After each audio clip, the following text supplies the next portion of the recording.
मौसम से जुड़ी जानकारी और लाइव मौसम खबरों के लिए हमारे YouTube चैनल को सब्सक्राइब करें और बेल आइकॉन दबाकर हर अपडेट पर रखें नजर। नमस्ते दोस्तों, स्काईमेट वेदर में आप सभी का बहुत बहुत स्वागत है। आज 22 दिसंबर है और आज से ही नया पश्चिमी विक्षोभ पहाड़ों पर पहुंचने वाला है।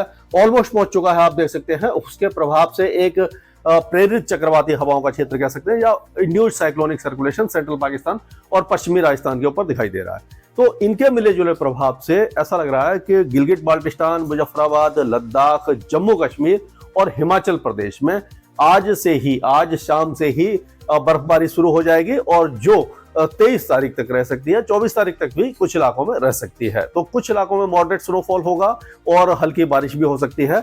उत्तराखंड में 23 और 24 तारीख के ऊंचे पहाड़ों पर, उत्तराखंड के ऊंचे पहाड़ों पर 23 और 24 तारीख को स्नोफॉल होने की संभावना नजर आ रही है। हरियाणा के और पंजाब के कुछ जिलों में हल्की बौछारें देखने को मिल सकती हैं 23 और 24 तारीख को। 23 तारीख को ज्यादा चांसेज है। और उसी तरह से आज शाम से यानी कि 22 की शाम या रात से या 23 तारीख को जो राजस्थान के उत्तरी और पश्चिमी जिले हैं, यहां पर भी हल्की फुल्की बौछारें या हल्की जो बारिश है वो दिखाई दे सकती है।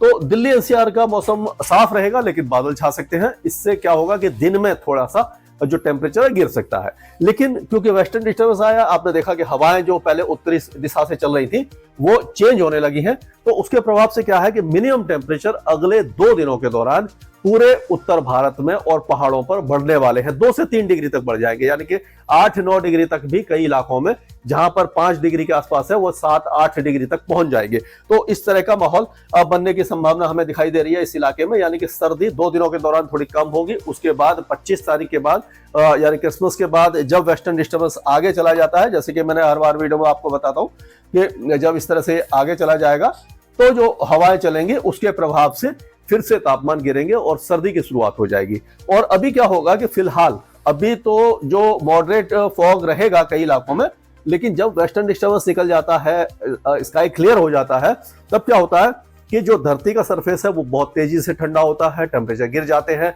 और जो वेस्टर्न डिस्टर्बेंस के कारण वातावरण में नमी थोड़ी सी बढ़ गई होती है, उसके प्रभाव से क्या होता है कि धरती पर कोहरा छा जाता है। कोहरा, धुंध, कुहासा ये छा सकता है। तो पंजाब, हरियाणा, उत्तर प्रदेश, राजस्थान, दिल्ली एनसीआर सहित बिहार और त्रिपुरा वगैरह नॉर्थ ईस्ट इंडिया में घना कोहरा छाने की संभावना 25-26 तारीख से दिखाई दे रही है। तो उस समय थोड़ा सा ध्यान रखने की जरूरत है। जो खुले इलाके हैं वहां पर विजिबिलिटी काफी ज्यादा कम हो जाती है, तो जब गाड़ी वगैरह चलाते समय बहुत ध्यान रखने की जरूरत होती है। तो ये इस तरह का माहौल यहाँ पर रहने वाला है।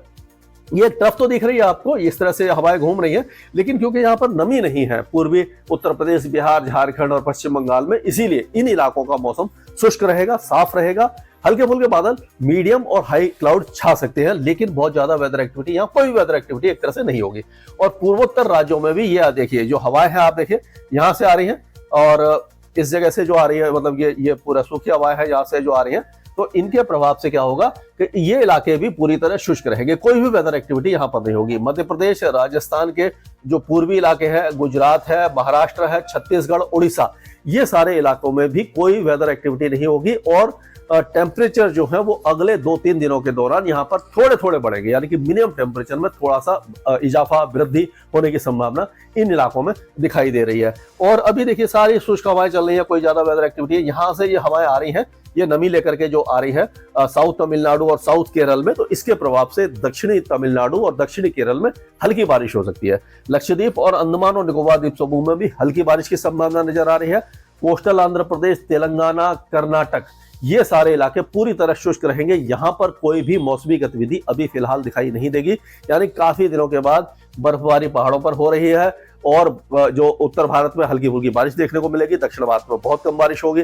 25 तारीख के बाद गंगा के मैदानी क्षेत्रों में और पूर्वोत्तर राज्यों में, पूर्वी राज्यों में जो है घना कोहरा छाने की संभावना नजर आ रही है। और तापमान जो है 25 तारीख के बाद से गिरना शुरू हो जाएंगे। और ये मंथ के एंड में जाकर के मुंबई और जो महाराष्ट्र, गुजरात के जो पूर्वी इलाके हैं, ये सब इलाकों में भी जो टेम्परेचर है, मिनिमम टेम्परेचर गिरेंगे। और तेलंगाना में भी उसी समय तेलंगाना में जो टेम्परेचर गिरेंगे और सर्दी की शुरुआत उसी समय हो सकती है। यानी कि इस बार डिलेड विंटर हमें दिखाई दे रही है, लेकिन जनवरी के महीने में कड़ाके की सर्दी पड़ने की संभावना नजर आ रही है। तो और जैसे मैंने पहले बताया कि कोई भी साइक्लोन वगैरह नहीं बनेगा अब, न बंगाल की खाड़ी में न अरब सागर में। तो आप हमारे वेदर जो अपडेट है उस पर लगातार नजर बनाए रखिए और हम भी जो भी लेटेस्ट अपडेट होगा आपको बताते रहेंगे। स्काई मैट वेदर में अभी के लिए इतना ही। मौसम से जुड़ी जानकारी और लाइव मौसम खबरों के लिए हमारे YouTube चैनल को सब्सक्राइब करें और बेल आइकॉन दबाकर हर अपडेट पर रखें नजर।